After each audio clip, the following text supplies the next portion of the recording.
aumento para a edificação de si mesmo em amor. É interessante que fala assim, ó, no versículo 15, presta atenção, antes, seguindo a verdade em amor, cresçamos. Anota aí, cresçamos. Aí no versículo 16, do qual todo o corpo bem ajustado e ligado pelo auxílio de juntas e medulas, e justa operação de cada parte, faz o seu próprio aumento. Então fala crescimento e depois fala aumento.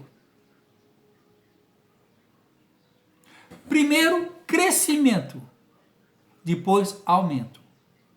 Infelizmente, o que o sistema tem falado? Aumento. Eles põem o aumento no lugar do crescimento.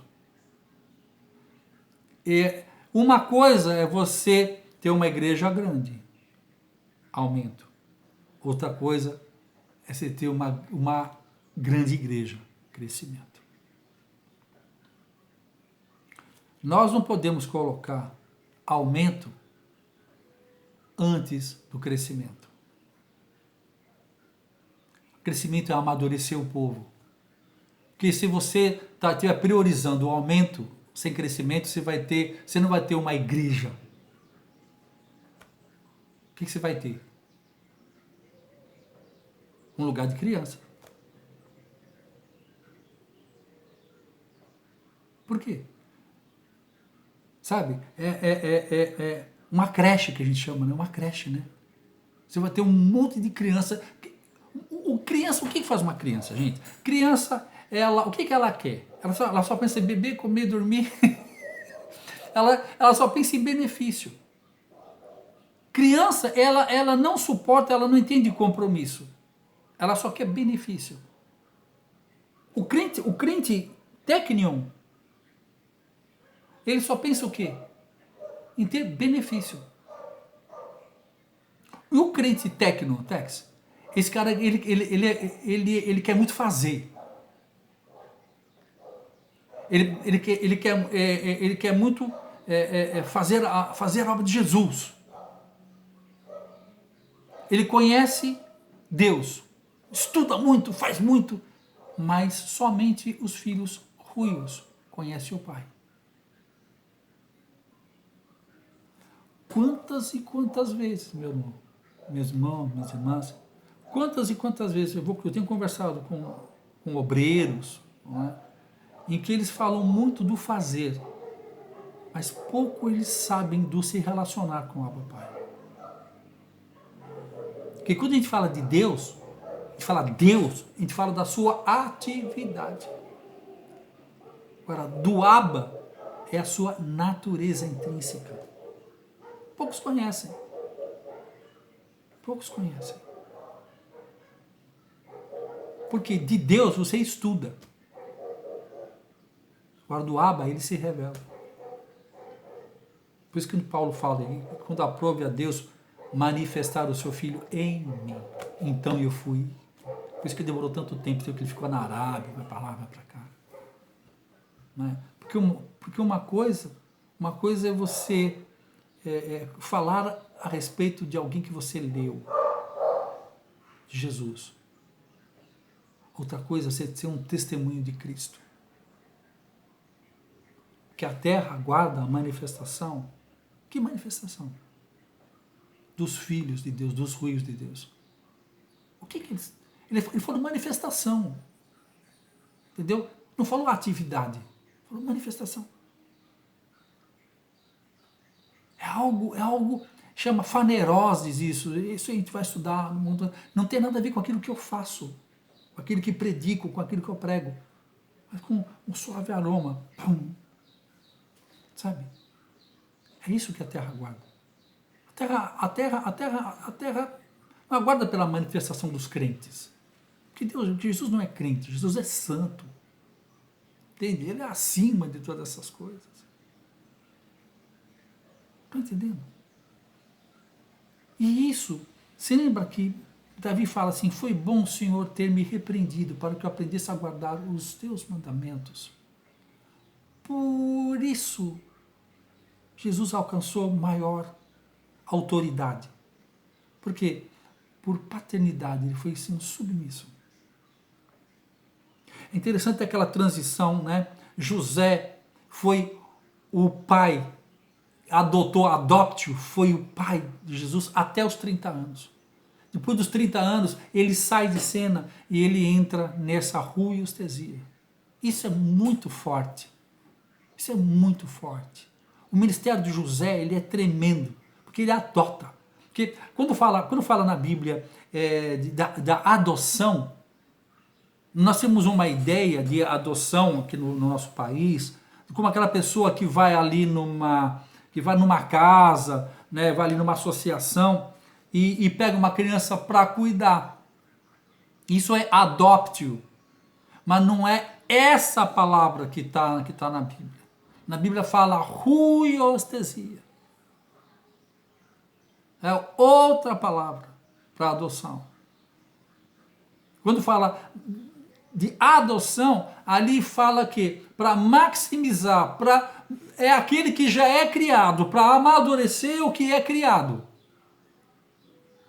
Jesus foi criado por José, mas amadurecido pelo Abba Pai. E ali começa uma nova temporada, uma nova jurisdição, uma nova economia, uma nova tecnologia. Estão entendendo isso? É isso. Olha, gente, é algo muito forte, é algo muito, muito, muito interessante, né? Que a gente tem assim, a gente tem que comer essa sopa. Né? Eu adoro sopa. Tem que comer essa sopa pelas bordas, assim, devagarinho. A minha mãe tinha uma coisa assim, ela pegava para comer uma sopa, ela pegava a comida na pontinha do talher assim e comia aquilo. Eu falei, mãe, você vai ficar 10 horas comendo isso aqui. Ela falou, eu quero aproveitar cada pedacinho. Tá? Esse é o Evangelho segundo o Novo Pacto, um entendimento dessa revelação, que vai fazendo o quê? Vai trocando fundamentos em nós. Sabe, coisas que você pensava que você sabia, como eu também. Até aquilo parece que veio uma iluminação. Você sabia como quem tem a visão de uma sombra. Mas depois vai sendo revelado de uma maneira como a luz. Tem certos entendimentos na nossa vida que você tem como uma sombra. Boa tarde, tudo bom? Pai do Senhor. Mas depois o próprio Espírito de Deus vai clareando, vai amadurecendo. Até o sol, até o meio-dia, porque no meio-dia não há sombra, não há áreas obscuras. Você tem um pleno entendimento da sua natureza, identidade e propósito. Você percebe como roda o carrossel, né? Vou batendo na mesma tecla, até que isso vai dando vai dar um clique. Sabe esses caras que abrem cofre? Né, que eles põem aquele estetoscópio e põem ali, né? E fica lá, clique, clique, clique. Até uma hora que faz, plac, sobe atrás, ele abre. Sabe? Comigo demorou 2 anos. Entendeu? Porque demorou 2 anos. Porque tem várias passagens da Bíblia que eu ouvia. Isso eu já conheço, eu já estudei, teologia, blá, blá, blá. Até que uma hora que aquilo fala, peraí. Não sabia não. Eu pensava que sabia, mas não sabia não. Ou sabia, mas sabia numa medida. Sempre Deus fala, vai de glória em glória. Ele vai tirando os véus, vai desvendando, né? É tirando os véus. E nesse propósito, que a gente sai desse lugar, que nós estamos aí de Efésios 4:11, né, do versículo 15, primeiro a gente cresce. Estou crescendo no conhecimento do meu Deus e me tornando forte. Por isso faço proezas no maravilhoso nome de Jesus. Então, a igreja que ela prioriza, a igreja que é construída sob uma mentalidade apostólica e profética, ela não é construída segundo homens, sabe? Vai do meu jeito, vai do jeito que eu sei. Não, quando a obra de Deus ela é construída segundo os valores divinos, segundo os desenhos, os limites da palavra de Deus, acontece 2 fenômenos interessantes, sobrenaturais. Primeiro, do versículo 15 de capítulo 4 de Efésios. Antes, seguindo a verdade em amor, cresçamos, crescimento. Depois, no versículo 16, pelo auxílio, a junção daqueles que vão crescendo vai trazer um verdadeiro aumento da igreja.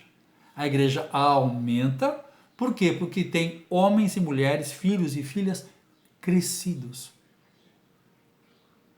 Entendeu isso? Que interessante.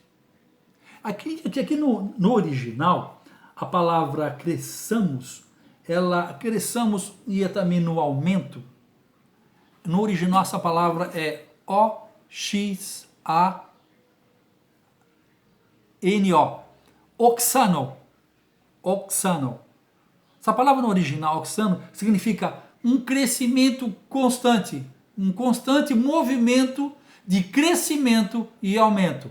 Crescimento e aumento. Quando nós sabemos se Deus está funcionando num lugar, quando ele está crescendo ou aumentando, crescendo, aumentando, crescendo, aumentando. Aumentando sem crescimento é metodologia humana. Sem crescimento, sem aumento, Deus já não está mais aí. Porque quando Deus está, ou você está tendo crescimento, ou você está tendo aumento. O aumento será consciência, uma consequência de crescimento. Jesus passou 3 anos e meio com uma igreja de 12. Depois desceu para 11. Tá entendendo? Ele passou 3 anos e meio trabalhando, dormindo, almoçando, andando com esses 12. Entendeu? E a igreja do cara só cresce, já faz 2000 anos. Por quê? Ele priorizou crescimento, amadurecimento. Porque todo ser, é aquela coisa, né? Você que tem filho, você se preocupa com o crescimento da criança? Com o aumento dela? Ou você prioriza a saúde dela? Com bom alimento, boas horas de sono, bom alimento, a criança normalmente, naturalmente cresce. A falta de crescimento está intimamente ligado à anemia, à má alimentação. Uma alimentação errada pode estar comprometendo o crescimento, o aumento. Está entendendo? Então, muitas vezes a gente fica assim, poxa, né? Tá há tanto tempo e está com um número pequeno de pessoas. Até eu mesmo, às vezes, me passa isso na cabeça, Deus fala, antes do aumento, vai ter que ter um real crescimento. Acho que é o bambu da Índia, bambu, taquara. Não, caniço. É um negócio que ela esqueci lá. É um negócio que você planta, ela fica uns 5 anos, não aparece nada. Você vai regando, não aparece nada. De repente ela despenca, ela chega a crescer 1 metro por dia. Isso é um negócio muito, muito doido lá, né? Mas os primeiros 5 anos não aparece nada. A azeitona também tem essa parada. Vai fazendo, né? De repente, pumba, quando ela começa a funcionar, ela começa a dar um monte de azeitonada por aí. Tá bom? Onde é que estava aqui? Onde ele estava, Joe? O aumento também funcionando na quantidade, né? O verdadeiro papel da igreja não é o que a gente fala assim, né? Olha que interessante isso. Faz uma pergunta, né? Para você mesmo. Quando eles falam assim, nós vamos no culto, tá? Qual é a ideia que você vai?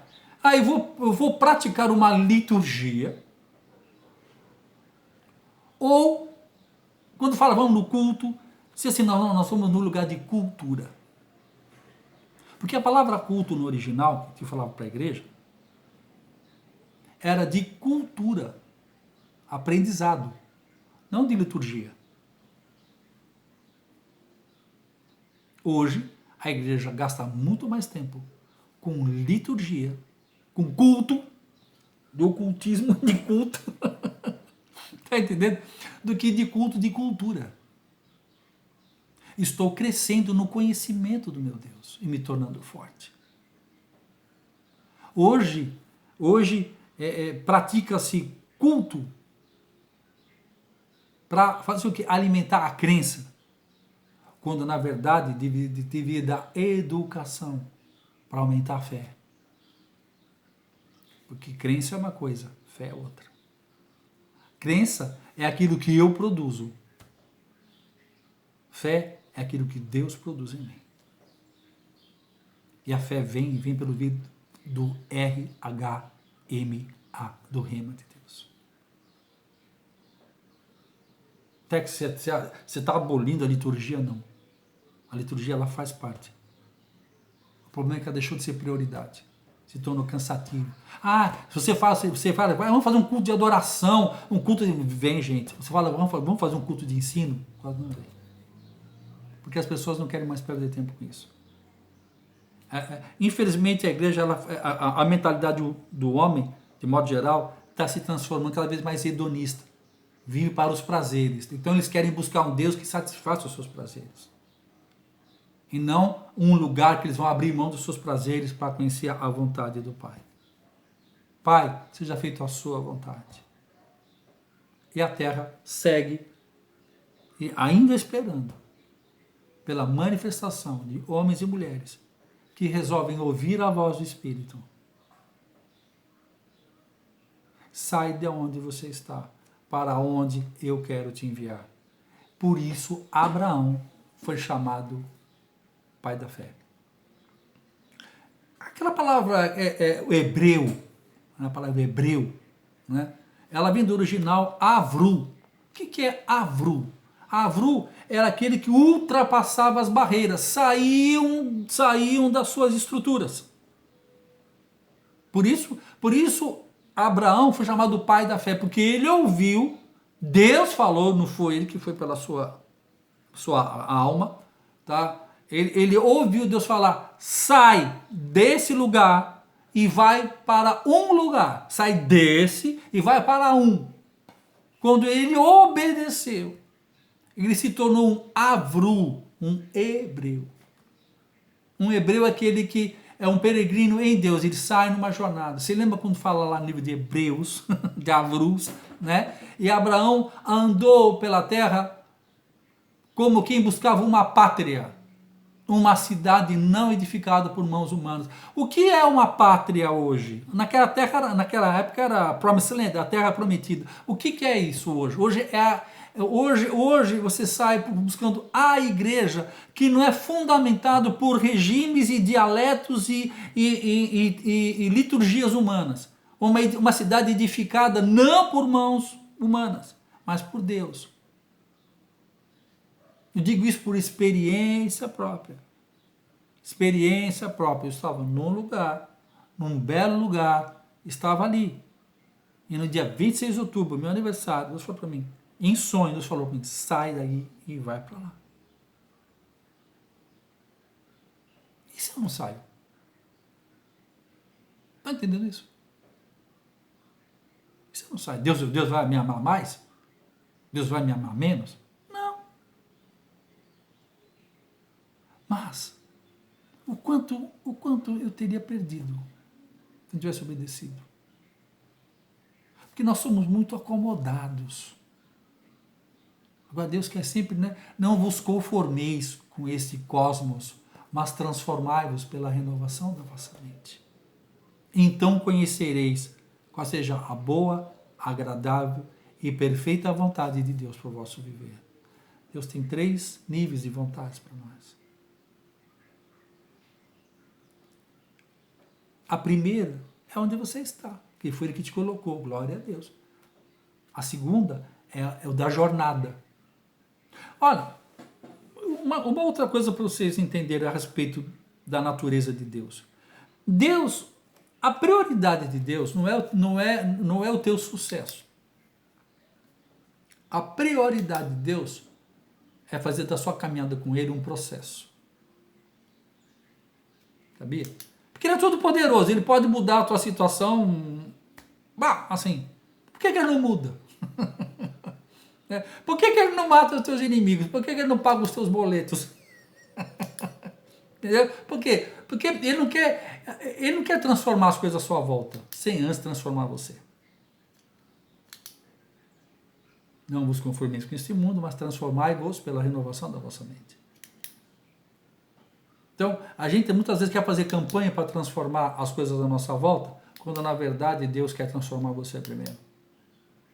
Porque se Deus transforma você primeiro, você pode estar debaixo de qualquer ataque. Agora, não se esqueça disso. Se é um povo que viu sinais e maravilhas constantemente, foi o povo hebreu no deserto. Diariamente sinais e maravilhas. Coluna de fogo pela noite. Desculpa, nuvem durante o dia. Uma pedra que andava atrás deles. Olha a água, olha a água, olha a água. E mesmo assim, a maior parte deles morreram no deserto. Até o próprio Moisés também não entrou. Porque Moisés tinha uma capacidade de saída, mas não tinha uma capacidade de chegada, porque ele não foi permitindo que Deus trabalhasse com ele. Você lembra que Moisés é um homem bom de trabalho, bom de ministério, mas ruim de relacionamento. Josué, quando viu isso, a primeira coisa que Josué falou: eu e a minha casa serviremos ao Senhor. Porque ele viu os erros do grande líder, o grande líder, Moisés. Eu acho que só o Davi Unchu tem uma igreja do tamanho da igreja de Moisés, lá da Coreia. Mas aquele excesso de trabalho, aquele excesso de visão do trabalho, fez com que ele perdesse totalmente o entendimento de Deus, porque Deus sempre apontava para Zípora, para sua filha, para sua esposa e para os seus filhos. Jétro teve que ir lá e falou: você esqueceu da tua mulher, cara? Esqueceu dos teus filhos? A própria mulher de Moisés teve que circuncidar os filhos. E ela falou: você é um cara sanguinário. Olha que coisa. Olha o perigo que está nas coisas. Por isso que a gente tem que entender a Bíblia como um livro de tecnologias apostólicas e divinas e proféticas para nossas vidas. A palavra de Deus, ela vai fazer um sentido técnico, prático para a sua vida. Não entre nessa armadilha da Bíblia ser apenas um livro histórico, um livro de promessas, mas é um livro de tecnologia divina. Ali você vai ter um entendimento muito claro dessas coisas, no Espírito Santo de Deus. Esse é o ministério do novo pacto. 2 Timóteo, para terminar, eu gosto muito de... Vamos lá, 2 Coríntios. 2 Coríntios 3, versículo 6. E ele nos fez também capazes de sermos ministros de um novo pacto. Não da letra, mas do Espírito, pois a letra mata, mas o Espírito vivifica. E ele nos tem feito ministros competentes de uma nova aliança, de um novo pacto, não da letra, mas do Espírito. Porque o Espírito vai dar sentido à letra. Está entendendo isso? Ministro competente de um novo pacto. Era a habilidade que Deus vai dando para nós de discernirmos o que tem de novo pacto em nossas vidas e de velho pacto. Muitas coisas, nós temos muitas coisas que vêm do judaísmo, que virou uma embolada com o cristianismo. Sabe? Tem muitos agrupamentos que vivem um cristianismo judaizante, que nunca vai levar você ao destino de maturidade. Que é o que Paulo fala, né? Ó Gálatas insensatos, que vocês começaram andando no novo pacto, agora estão voltando para rudimentos da fé. E eu não estou falando isso para olhar para a esquerda, para a direita, para cima, então para introspecção, para análise pessoal, análise de você mesmo. Quantas coisas nós temos dando, sabe que a nossa raiz adâmica, a nossa natureza caída, o nosso espírito de religiosidade, que nos impede de fluir no novo pacto. Novo pacto, Tex. Fala nisso. Está dando uma horário aqui, falar nisso. Tá aqui, eu estou falando com vocês aqui no Face, tá? Eu tenho a minha página lá no YouTube, Novo Pacto Caraguá Church. Tá? Vai lá, visita. Se você gostou, você curte. Se gostou mesmo, compartilha. Assina lá o nosso canal lá. Tá? Jingle Bell, toca o sininho lá.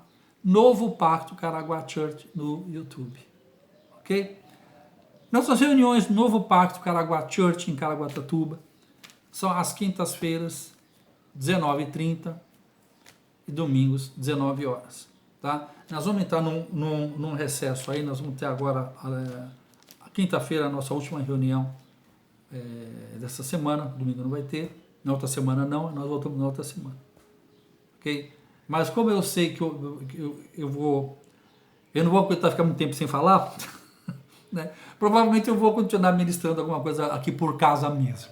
Tá entendendo? Porque é aquilo, né? A gente vai pulsando, dá e você será dado. Como eu tenho fome e sede de receber mais de Deus, então para desocupar espaço eu vou compartilhando com os irmãos para que haja espaço para que Deus possa estar continuando a fluir. Fluirá como um rio, como chuva cairá, como vaso, né? Como orvalho no campo e vales cobrirá. Ok? Obrigado por ter ficado conosco aí. Compartilha, curte. Quiser conversar comigo depois disso aí, você chama aí, adiciona, chama aí no Face. Ninguém precisa saber, né, de quem está conversando, né, que nem Nicodemos, né, e de noite Nicodemos foi ter com Jesus, né, porque para mim eu entendo, o que interessa para nós é compartilhar daquilo que tem nos dado, contanto que Cristo seja manifestado. Nós temos esse entendimento para Caraguatatuba e para o litoral norte. Servir aos irmãos com a porção que Deus tem nos dado. Eu tenho 2 peixes e 5 pães. É o menininho, hein? Dos 2 peixes e 5 pães, tá bom? Deus abençoe e até a próxima, que Deus quiser. Tchau, tchau.